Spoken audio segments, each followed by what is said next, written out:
Hello, everyone. It's Cody Lee of BlackCatBooks.org, author of I the Dragon, Cruel and Beautiful, Rabbit Hole, King Dia, Lord Frey, Grim Clover, Internet Bloodsports, and the upcoming Jaw of the Dragon. So, what's been happening with Sony lately has been rather hilarious. This entire console juggernaut that's basically memed itself into relevancy by throwing billions of dollars into a furnace is now begging governments around the world that the Activision Blizzard acquisition by Microsoft cannot be allowed to go through. Like, these fuckers are going to actual governments in Brazil and other places to try and convince them that Call of Duty is too big to allow to be acquired. That is legitimately what this seems to be about. That is legitimately what I see from this, is that Sony understands that allowing Call of Duty to be Xbox exclusive is going to destroy them.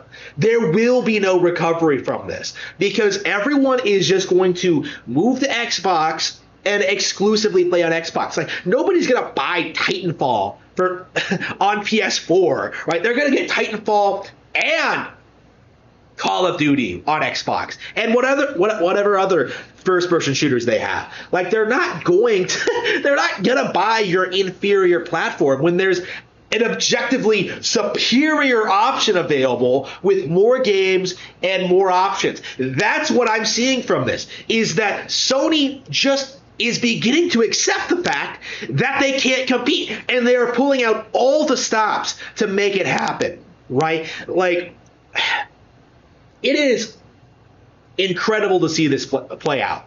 It really is, because I'm someone who's been wanting to see Sony fail since like 2013, 2012, ever since I discovered like the Snoy phenomenon, ever since like my Nintendo communities on the internet were infiltrated by people who kept telling me that like Nintendo was about to go bankrupt and that I was an idiot for enjoying their games. Yeah, fuck you then, and fuck you now.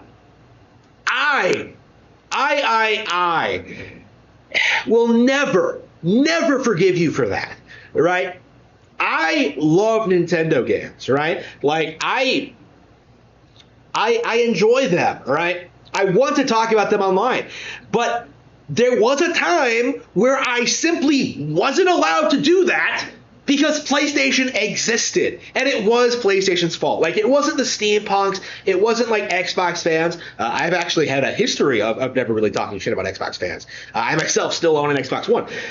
It was the Stoys, it was the Sony fanboys, and seeing this console like degraded their irrelevancy, right? Like, taking something like The Last of Us, driving it into the ground, Neil Druckmann just driving Naughty Dog into the ground, like the executives, like being unable to maintain any credibility whatsoever. Like, their first party titles are down the shitter. Nintendo is basically, objectively speaking, the most well-known video game brand in the world at this point. I expect it'll be bigger than Disney in the next 50 years. Disney is on the decline, by the way. I am just like completely taken aback by this happening. Like, I really didn't think it would happen so soon. Like, I knew it was inevitable, but I thought it would be like, oh yeah, maybe 2033 or maybe another decade down the line. Like, maybe we would start to see some kind of impact, but due to fucking so many people over, fucking so many console manufacturers over, fucking over so many creatives, like doing all this stuff. But no, like, it's happening very quickly, more quickly than I ever anticipated, and that makes me extremely happy.